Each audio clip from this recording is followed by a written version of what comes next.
E dando continuidade à nossa aula sobre duração do trabalho, hoje eu trago para vocês a seguinte pergunta. O item 1 da súmula 338 do TST é aplicável ao empregador doméstico e ao empregador do motorista profissional? Se você chegou agora, seja muito bem-vindo, seja muito bem-vinda. Eu me chamo Humberto, sou procurador do município e aqui nós falamos sobre direito material e processual do trabalho, trazendo decisões do TST, seus informativos e decisões do STF. Trago também temas que podem ser objeto de questionamento no exame da ordem do ano de 2024. Então, já se inscreve aí no nosso canal para poder acompanhar os nossos conteúdos semanais, beleza? E, sem maiores delongas, vamos aqui fazer o seguinte. Antes de mais nada, eu vou ler para vocês o que dispõe o item 1 da súmula 338 do TST. Olha só. Opa, tá tudo certo aqui. Tava achando que estava sem o microfone, gente, desculpa. É ônus do empregador que conta com mais de 10 empregados o registro da jornada de trabalho na forma do artigo 74, parágrafo 2º da CLT. A não apresentação injustificada dos controles de frequência gera presunção relativa de veracidade da jornada de trabalho, a qual pode ser eridida por prova em contrário. Bem, antes da gente dar seguimento, eu queria dizer para vocês o seguinte, eu coloquei aqui entre parênteses em vermelho 20 empregados, artigo 74, parágrafo 2º da CLT. Por quê? A Lei de Liberdade Econômica, a Lei 13.874 de 2019, alterou esse número de 10 empregados para 20. Ou seja, houve um aumento. Então, o empregador que contar hoje com mais de 20 empregados, ele não precisa ter controle de jornada. E aí eu vou deixar no card para vocês a aula que eu explico um pouquinho mais detalhada essa questão. Voltando. A Lei Complementar 150 de 2015, ela trata sobre a empregada doméstica e a Lei 13.103 de 2015 sobre o empregado motorista. Vamos começar falando sobre o empregador doméstico. No artigo 12 da Lei Complementar, ele dispõe o seguinte, que é obrigatório o registro de horário de trabalho do empregado doméstico por qualquer meio manual, mecânico ou eletrônico, desde que idôneo. E veja só, no artigo 12 não existe absolutamente nada falando sobre o número de empregados. Ou seja, diferente do que dispõe a súmula, a lei não fala que a jornada de trabalho tem que ser anotada somente para o empregador que tenha mais de 10 ou 20 funcionários ou empregados domésticos. A lei não fala absolutamente nada disso. Então, a gente dessume disso que é dever do empregador registrar e manter a documentação em ordem. E qual que é essa documentação? A anotação da jornada de trabalho do empregado doméstico.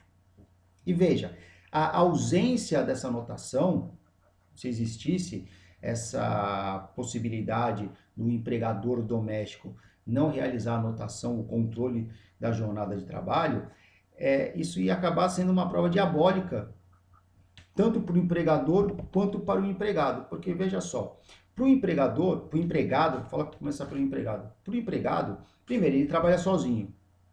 Na maioria das casas em que existe empregado doméstico, ele trabalha sozinho, ele não trabalha com outra pessoa. Segundo, ele presta serviço para os familiares, tá? E terceiro, as pessoas que frequentam a casa do empregador geralmente são o quê? Pessoas do círculo de amizade do empregador, e nenhuma delas ia ser testemunha e testemunha contra o empregador. Tanto que eu coloco isso aqui para vocês, ó. Para o empregado, por que isso torna uma prova diabólica? Primeiro, trabalha sozinho. Segundo, trabalha para os familiares. E terceiro, as pessoas do círculo de amizade, as pessoas que frequentam a casa, frequentam a casa do empregador, são do círculo de amizade dele. Então, elas não seriam testemunhas. Mas para o empregador também se torna uma prova diabólica. Por quê? Eventualmente, as testemunhas que ele chamar, que seriam quais? As pessoas que são do círculo de amizade dele e os familiares, via de regra, elas são o quê? Suspeitas ou impedidas de testemunharem. Obviamente que elas podem ser informantes. Por isso, por essas razões, é que o legislador impôs o dever do empregador em anotar a jornada de trabalho, porque isso também facilita para ele a produção dessa prova. Para o empregador do motorista profissional, a ideia é parecida, porque veja só, o motorista profissional geralmente ele é empregado, geralmente ele trabalha sozinho, algumas vezes trabalha com ajudante, mas vamos colocar aqui a situação em que ele trabalha sozinho. Bem, como é que ele vai comprovar que ele exerce determinada jornada de trabalho e que ele ultrapassa essa jornada de trabalho? Dificilmente ele vai conseguir comprovar. Também ele não vai chamar ninguém da empresa, porque ninguém da empresa vai querer testemunhar empregado registrado contra o empregador. E para o empregador é a mesma coisa. O empregador, a testemunha que talvez ele chame para ser testemunha, ela, querendo ou não, a probabilidade dela ter um depoimento tendencioso em prol do seu empregador é muito grande. Então, ela também pode ser aí suspeita ou até impedida, certo? E aqui, no artigo 2º da Lei 13.103, ele tem a seguinte redação: são direitos dos motoristas profissionais de que trata esta lei, sem prejuízo de outros previstos em leis específicas, ser empregados, ter jornada de trabalho controlada e registrada de maneira fidedigna mediante anotação em diário de bordo, papeleta ou ficha de trabalho externo, ou sistema e meios eletrônicos instalados nos veículos, a critério do empregador. Bem, a súmula 338, ela não teve como base nenhuma dessas duas categorias quando ela foi editada. Outra coisa também que é de importância é vocês saberem que essas categorias elas também não estão inseridas no fundamento determinante, ou seja, na ratio decidente desta súmula. Por quê? Porque à época, quando a súmula foi elaborada, não tinham essas leis. Porque essas leis são agora de 2015, né? Agora não, né? São de 2015, e a súmula já é antiga. Então, o entendimento que se tem é que o magistrado ele pode aplicar essa súmula de uma forma persuasiva, e aí ele vai ter que analisar cada caso concreto. E, para isso, eu tenho que falar para vocês um pouquinho sobre o ônus da prova. No artigo 818 da CLT, nós temos o que chamamos de ônus estático da prova. O que diz o artigo 818? O ônus da prova incumbe ao reclamante, quanto ao fato constitutivo do seu direito, e ao reclamado, quanto à existência de fato impeditivo, modificativo ou extintivo do direito do reclamante. E o que vem a ser esse ônus estático da prova? Significa que há uma distribuição prévia do que cada parte tem que provar.